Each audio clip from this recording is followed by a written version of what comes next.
আসসালামু আলাইকুম এভরিওয়ান। আজ আমি রান্না করলাম ছড়া বা কচুরমুখী দিয়ে ইলিশ মাছ। তোমাদের কার কার এই রান্নাটা পছন্দ অবশ্যই কমেন্টে জানাও। এই যে মাছটা বেশ বড়ই ছিল, মাছটা আমি ভালোভাবে কেটে ধুয়ে নিচ্ছি।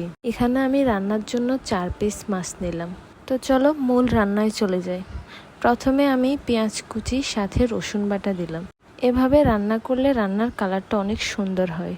রসুন বাটা দেওয়ার পরে আমি দিয়ে দিচ্ছি মরিচের গুঁড়ো, হলুদের গুঁড়ো, লবণ। মশলাগুলো ভালোভাবে আমি 5 মিনিটের মতো কষিয়ে নিলাম। এই যে কষানো শেষ, তেলটা উপরে চলে আসছে। এর মধ্যে দিয়ে দিচ্ছি কেটে রাখা মাছগুলো। এখানে মাছগুলো কষানোর জন্য 10 মিনিট ঢাকনা দিয়ে ঢেকে রাখলাম। এই যে আমার মাছটা প্রায় কষানো শেষ।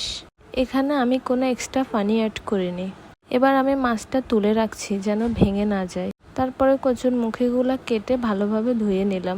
তোমরা চাইলে এটা সিদ্ধ করেও রান্না করতে পারো। কচুরমুখীগুলো আমি 10 মিনিট ঢাকনা দিয়ে কষিয়ে নিচ্ছি। কষানোর পরে ঝোলটা দিয়ে দিলাম। কচুরমুখীটা প্রায় আধা সিদ্ধ হয়ে গেছে। এর মধ্যে আমি দিয়ে দিচ্ছি তুলে রাখা মাছগুলো।